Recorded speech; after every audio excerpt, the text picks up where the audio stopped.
Hello, everyone. My name is John Corbett. I'm an applied agricultural climatologist. Many thanks to ASTA for inviting me to present more than a year ago, or more than a month ago. This presentation is designed to be shorter than that formal presentation, but the idea here is to target more specifically commercial utilization of this aWhere content and expertise. Now, spice and specialty crop production has definitely caught our attention here at aWhere. These are often niche products, or they're products with very specific origins, and those origins are subject, obviously, to the same impacts that climate change is having across the planet. But it is disproportionate. It's not the same everywhere. And so some places may be struggling to produce the same quality product. And in that, this weather-driven enterprise of agriculture, aWhere can really help inform. Now, the warming atmosphere is driving increased weather variability. And this has always created challenges for agriculture. But today, the variability is making these challenges in many places become quite acute. So an interesting aspect of spices are the ecological niches, the ecological niche-like production environments. And this is interesting to me professionally as well as to our company. So the idea of where spice origin comes from as a value add, a specific area for pepper, a vanilla from Madagascar, cardamom from Guatemala. And these are characteristics that of the spice itself that actually chemically relate to the temperature, the rainfall, the humidity, the nuances of the weather in those locations. And as this weather shifts, some of those quality characteristics may need to be monitored. So we talk about climate change in general, but has it impacted your supply chains? Is your production causing you issues? Can you help the farmers in those production areas? Are you prepared?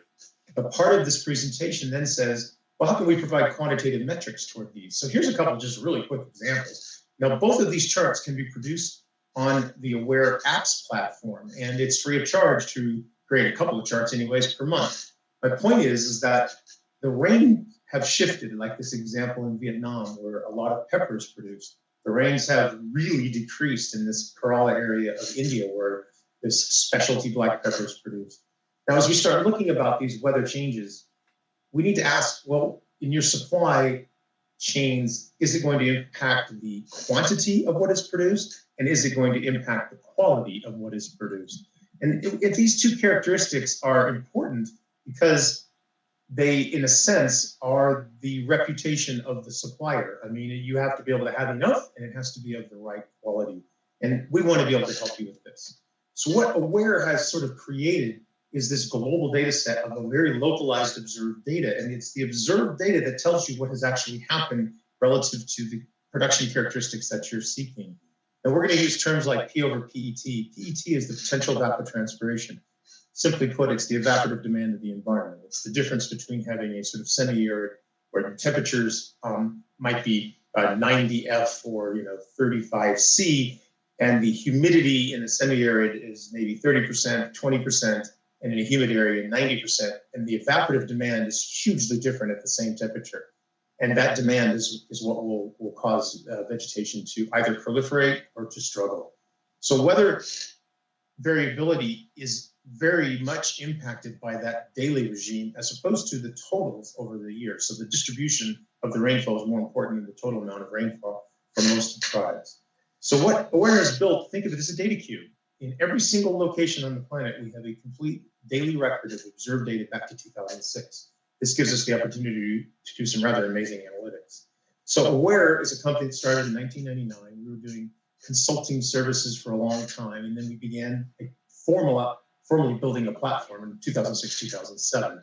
And it is literally these data since 2006 where we have stationarity. This simply means that your data scientists can produce something that is consistent in terms of the trend analysis, et cetera. And this little trend that you see right there is for a nutmeg producing area in Indonesia. And you can see that rainfall for this mid-November to mid-December period has dropped from about 600 millimeter average to the last few years. I mean, it's been below 250 millimeters. And this has impact on nutmeg production. So contiguous weather data covered by aWhere is an unprecedented innovation. And since we have it across a whole production region, you're not limited to the sort of irregularly spaced locations of a ground station. But to make it very clear, here's an example in Africa. These were some field trial locations. Every single one of those, irregularly spaced in this case, because they're field trials, has exactly the same data set in the sense of daily data for every one of the variables that you need to characterize the production environment for whatever you're seeking to monitor.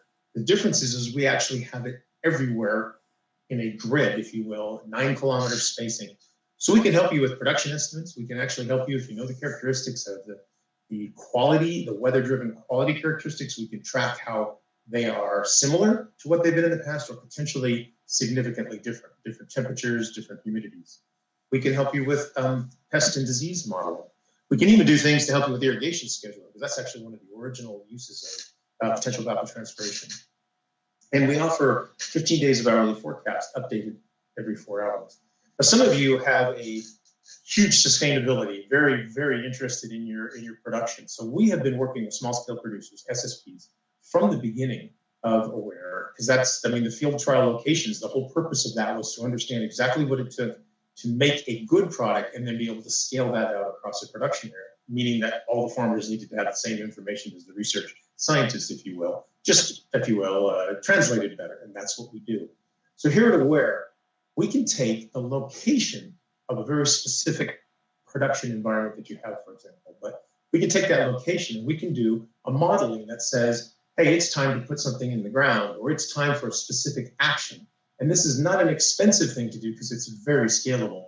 So if you're across the planet, you could be tracking the growth stage of a crop and being able to differentiate whether it's time to plant, time to harvest, or in this case, example, it's time to maybe apply some fertilizer because the crop growth stage is at a good stage and the weather has been good, the soil moisture is good, it's time to do something. The ROI of this kind of information service, by the way, is enormous. And this ROI has been demonstrated repeatedly that, you know, for a relatively inexpensive price, you can bump someone's overall productivity by, even if it's just 10%. I mean, it is a huge improvement to that SSP's economic outlay. Now, this engine that we've built is very agile. So it's designed to send information to smallholder farmers, to small-scale producers. It's also designed for your research and for your monitoring. And when you think about all of the things that you want to know what's happening at that particular location, it starts with, you know, irrigation. It starts with when to plant.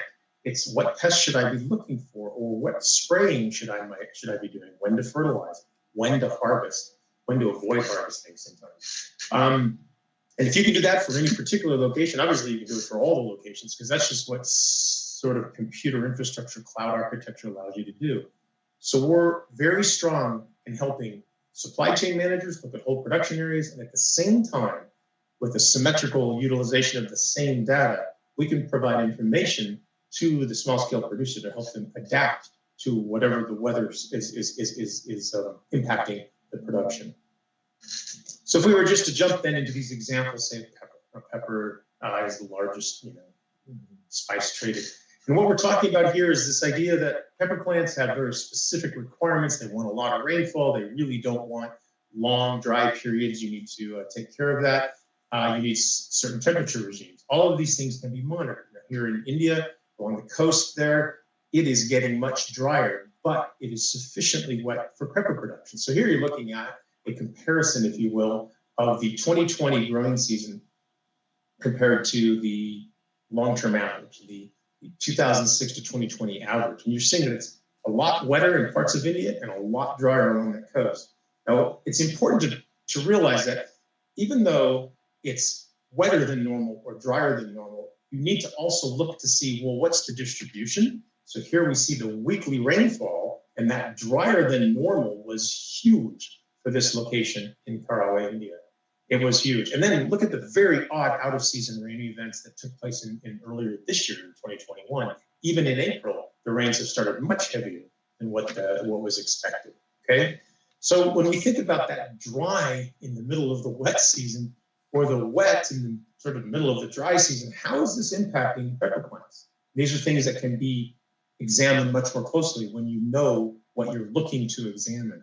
Now, the trend in this area is striking. So this is the July through September total rainfall. We're looking at being, you know, above 1,800 millimeters back in 06, 7, 8, 9, 10, and all of a sudden it's down to about 800 millimeters in 2020. It was about 1180 in 2019. It's still pretty wet, but it's a lot drier than it has been in the past. And this breaks down individual months as well. It's just an overall trend of drawing for this southwestern part of India. Okay, so here we look at precipitation ratio to potential evapotranspiration. And the point we're making here is even though it's drier than normal, it is still plenty wet for these crops. So they're not drought stressed at this point. But you notice from those trends that it's approaching not enough water. And that's important to know.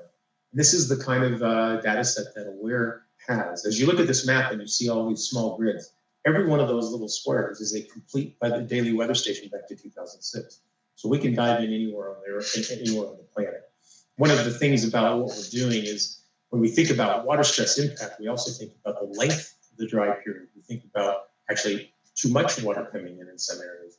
So here in Kerala, if we put together all of these charts and maps, you can see kind of at a glance what the trend is, what the weekly distribution looked like, that it was wetter or drier than normal, and that it was wet enough.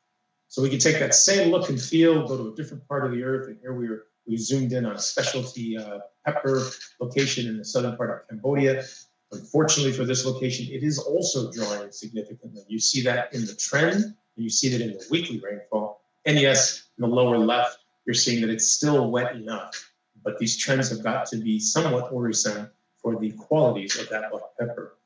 Jumping over to the Caribbean area, here we're looking at the maize production region in Trinidad. Once again, this long rainy season is starting to have bigger and bigger holes in it. Here we introduce a new chart in the lower left. This is the rolling 20-day P over PET, because what it's showing you is that even if you keep some of that soil moisture, there were periods here where very unusually the ratio of P over PET, the availability of water, probably dropped below 1.0 for 30 days, right in the middle of what should have been the wettest period. Again, this diagnostic can tell you something about the qualities of and actually the health of that particular perennial crop. So as we step back and say, okay, you've got the world of herbs and spices, you got cinnamon, you have ginger, onions, you have nutmeg and mace, you have the chilies, you have black pepper. Some are produced over wide areas, some are produced in a selection of areas, some are produced in very few areas. And it was in this particular instance where, this idea of drilling into the Madagascar coast and taking a look at what's going on in the vanilla production area kind of came up when I was just talking to some of your colleagues at ASTA. And here is an online tool, and I would encourage you to sign up and take a look at the apps.awhere.com. You get 400 free API calls. You can see that chart right there. Estimated API calls was 64. And here we see a look at a roughly 3-week period in April over the last now 16 years. In the last 3 years, it has been extraordinarily dry. The average should have been above 1.67 for P over PET. Literally, the last 3 years, it's been about 0.5. This could cause enormous problems with vanilla supply. So to consider this, climate change is driving increased weather variability. That's obvious. We're seeing that in extreme events. We're also seeing shifts in ecological characteristics, which could have significant ramifications for the quality and the quantity of some of the products that are coming off these niche environments. Now, data science and what aWhere does, whether it's machine learning, AI, or just good agricultural meteorology, we can offer solutions anywhere on Earth that will give you alerts and set you up to understand where there's anomalies. We can also provide information on crop growth stage to farmers. We can provide information on plant disease to advise the same farmers. We can also do some rather extraordinary things because of this data cube, which is to say, if you know what characteristics your crop, your product needs to be produced in the best conditions, we can find areas that meet those characteristics. And in the same, a slightly different twist on the same idea is, if you know you have a location where very specific characteristics occur, we can characterize that and go find other areas similar to that as well. The concept being that these trends are shifting the ecologies. And if you happen to have a very valuable product in an area that is potentially on the threshold of not being able to produce that product, we might be able to help you find areas that now meet the requirements for good quality and good production, consistent production. This is modern meteorology, guys. This is what agricultural climatology can deliver. So, thank you for your time. We appreciate very much you listening to this presentation. feel free to get a hold of us on either email, beaware@aware.com or sales@aware.com. We will get right back in touch with you. We are there to help you manage and help adapt to some of the worst impacts of climate change. Again, thank you very much for your time.